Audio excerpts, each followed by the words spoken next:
Hi everyone, it's time for the weekly video. If you're new to us, please like and subscribe. Feel free to comment. Do everything that is good for us without costing you any money. Thank you very much. Because we've changed some numbers lately, I've noticed a few people disappearing. I've noticed a few newcomers. Thank you. That is the way of social media sites, and certainly probably reflective of how I talk about movies and do these videos without any bells or whistles. But I'm excited. I wore the same t-shirt the other day on a video roundtable conversation about Shaun of the Dead. That will be appearing hopefully in a week or two on Dr. Acey's horror channel. I will put the link below. It was a great conversation. Lots of nice people who seem to be equally enamoured by Shaun of the Dead and by extension the Cornetto trilogy. We try to not just share our favourite lines, our favourite exchanges, but we also did get moments to share our favourite lines and our favourite exchanges. So that's great. I love that. I think I've shown the book before. You've Got Red on You. I might make that my next read because it's been on my shelf too long without me reading it, because I've seen Shaun of the Dead that many times and read the trivia tracks, listened to the commentary tracks, that I feel as if I know it inside out, but there's probably a lot more to learn from that book. So that'll be fun. I will be sharing that around on social media when the video goes live. I look forward to that. I then incorporated that into a weekend of just real treats for me in the cinema room. Because things have been moved around and it is actually easier for me now to sit and relax. I can put the heating on if I want it to warm up slightly in the evening. I can cozy in. You know, it's really actually better this way, although I don't want to admit that in front of a certain someone who's been telling me to do it that way for months and months. But I had a full weekend in the cinema room, basically, and I had a great time. And you know what? Sometimes you just need to put aside stuff that you have scheduled to watch because, you know, people have been recommended it to you for ages, or, you know, if we are film fans and we think we have to mark films off the checklist, you know, it's not every day that you want to sit down and watch Citizen Kane. I have nothing against Citizen Kane. I do think it's a great movie. I've not seen it in years, but, you know, not every movie has to be Citizen Kane. We all know that. Just enjoy yourself. And I enjoyed myself with a selection that started with some William Castle, specifically 13 Ghosts, which I'd never seen before, although I'd watched the Dark Castle movie based on it and really enjoyed that. Tangentially, Dark Castle should have just stuck with their original MO of remaking and updating kind of cheesy, kind of imperfect horror movies from the 50s and 60s, like 13 Ghosts, like House on Haunted Hill, which the original I absolutely love as well. But, you know, Dark Castle just had more to plunder. I would give my right arm, it's probably quite ableist, sorry, for a Dark Castle remake of The Tingler that, yeah, uses some maybe practical effects, maybe a bit of CGI to have this creation, maybe not make it as cheesy as the original Tingler, which is also like still a film I love, and go on about their business with that. And then they could have done so many other movies. They could have just explored so many other options. If they'd done it in the same way as I forget who was in charge of the remakes a while ago, when you had like Earth versus the Spider, and we covered one on the podcast, was it Teenage Caveman, things like that. Dark Castle could have had a field day. Anyway, 13 Ghosts, I watched the Illusional version, have I said that right? So I could see the ghosts. I wasn't too scared to not view the ghosts. On the indicator disc, you've got a wealth of extras. If you can still get your hands on that box set, if you find it a bargain price, do it. Documentary on William Castle on there, loads of extras on each film, commentary tracks, nice bit of writing in the book in there, and you get viewing options. So there's the full Illusional experience, which which shows you the ghosts and shows you the overlaid colours. You get a choice to view the ghosts. You get a choice to not view the ghosts. So basically, when it was released, I believe, stocks being available, people would be handed a ghost viewer. If you look through, I wouldn't say it's the red section, you would see the ghosts. If you didn't want to see the ghosts, you were to look through the blue section. So it was just a way of filtering the image. The main film is black and white, and then you get the colour sections where ghosts appear. But even in the black and white sections, you get things being moved around by ghosts, and you can see the fishing lines, and it's really endearing and cute. And I've yet to meet a William Castle film that I disliked. So we move on for that. There is going to be perhaps a tale or two with each of these, so I am trying to make this quite a packed video. I hope you enjoy that.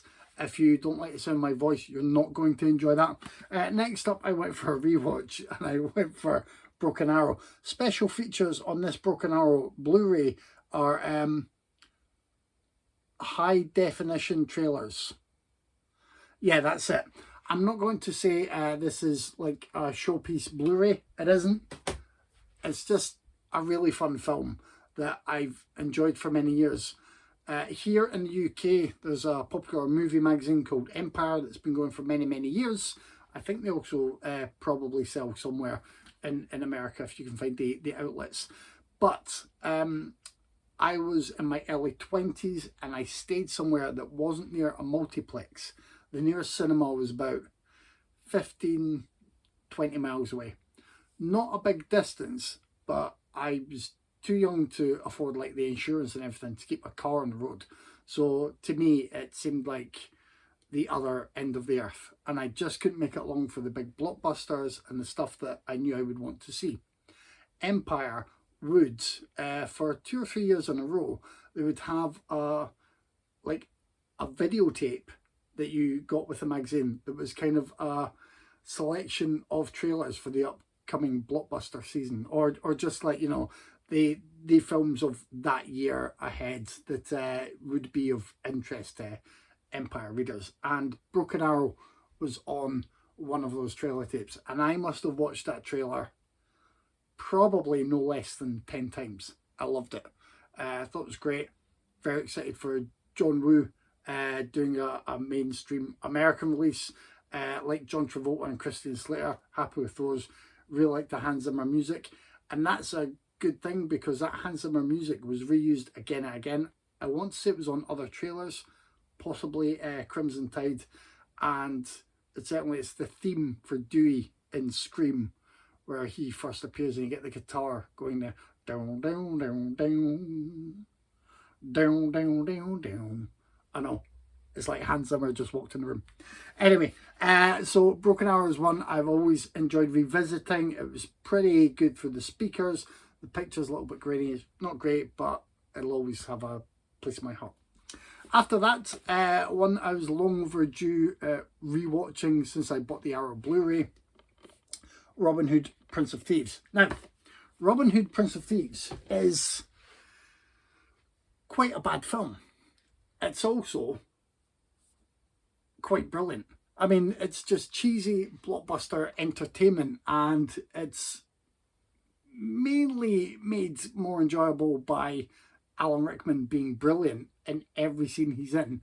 But, you know, Costner does what he has to do to be the stoic hero. There are fun encounters, and it has a good supporting cast of familiar faces and people, you know, gamely giving it a go.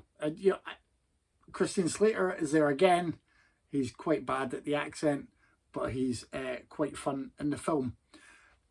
And there's a scene quite early on in Robin Hood, Prince of Thieves where I forgot this. If you are elsewhere in the world, you may remember the scene in which it's not long until they've reached the shores of Britain, come there, and Robin Hood is fighting people who are trying to punish a small child in a tree. And that tree is a very famous tree. And it actually, I didn't realise it was located near where I am now. It's in the Northumberland area. And scandalously, last year, and I'm not being sarcastic or funny about this, like in the middle of the night. It was basically cut down by someone. I can't remember if they caught the person who did it or got some motivation, but there was absolute uproar and sadness about this, because it was iconic the way it had grown in that gap as part of that trail, or in the country park area. And unfortunately for me, seeing it had been cut down on the news is when I thought, oh, that would have been close enough for me to visit and get a photo and see, and that would have been really nice.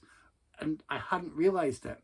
So now it is genuinely slightly bittersweet to see it in those early scenes in Robin Hood, Prince of Thieves. And then to realise that they are, I think they've tried to replant from a part of the tree. They're looking after that area to try and see what they can do to replace what's gone. But I'm not sure how successful it will be. But it's genuinely a bit bittersweet to see that. I think that was there. It was kind of almost on my doorstep. I didn't go to see it, but it will forever be there as part of that movie, which is an unexpected sort of bonus for Robin Hood, Prince of Thieves.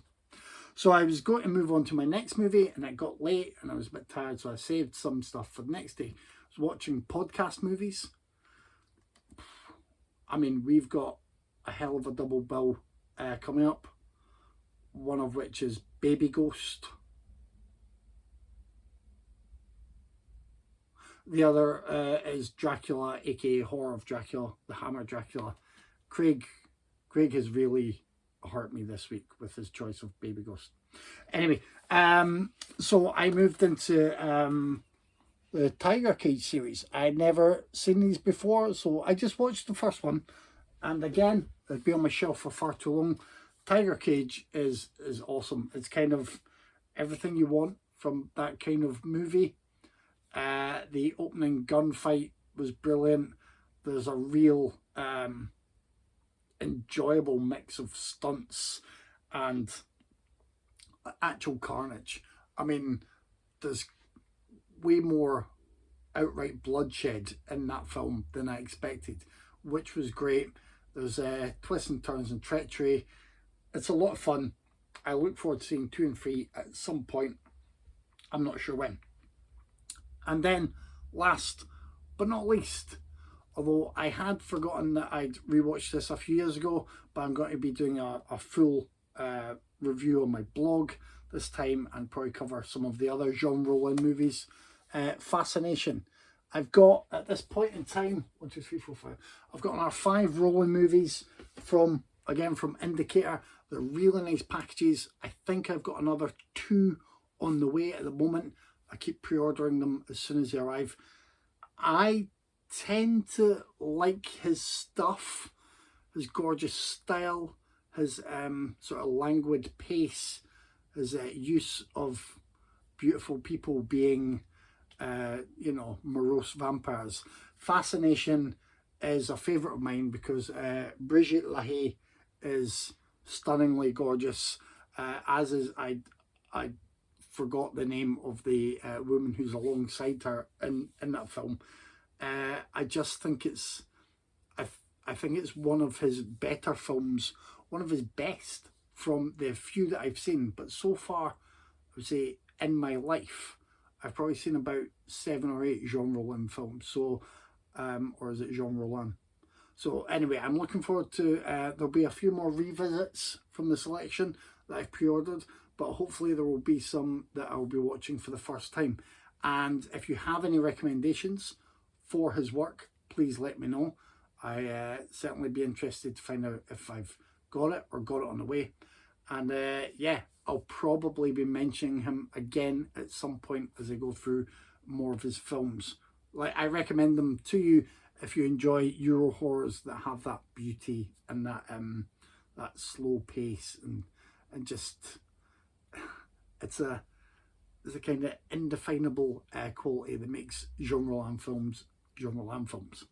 So that's it. I thought I would give you a full-on burst of movie goodness this week, though. We're going a bit long, but yeah, I prefer this to say something that just has me rambling or just has me trying to remember things that I forget until I stop recording and then realise there was loads I could have added. I hope you enjoyed this video. As I say, please like and subscribe, and I hope you enjoy the podcast this week. Please tune in next week. You may hear a number of grown men just break down and cry, because that is what Baby Ghost threatens to do to us. And until next week, see ya.